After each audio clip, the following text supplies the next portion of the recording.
Oh, hey there. Today I'm making gyozas for our local restaurant, actually my home. So, maybe not. China has made gyoza, except they put it in soup. Japan made gyoza on fry pans. I'm going to show you that example later. Today I'm going to show you how to make gyozas.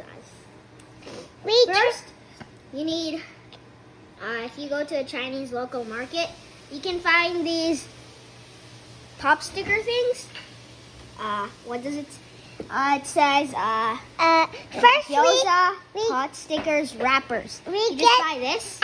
Okay. Anyways, today I'm going to show you a demonstration of how to make a gyoza. Can you say I'm the star? My sister's the star. Okay. First of all, I'm the chef. Yes, I'm the chef. Okay, let's go. Let's for sale. First, you need to put water halfway around the gyoza. Yeah. Then after that, you have to get all this. At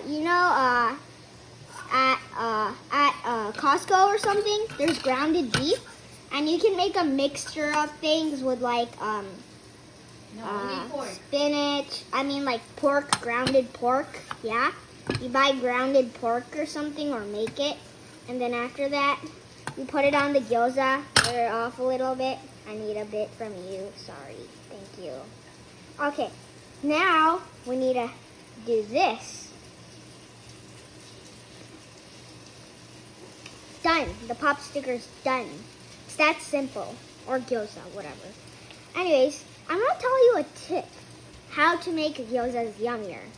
You see, the more gyozas are squeezed in, the more yummier, the more juicier, juicier they are. First, I'll tell you how to make them more squished. Anyway, just do this. You see this? Do that. Do not eat this. Wait. Oh, do not eat this yet. You have to fry it on your fry pan. On both sides. Okay?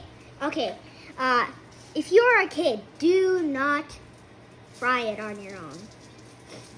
Let your mom do it. And that's our mom. And This is the ready one. Okay, thank you for watching. All of it.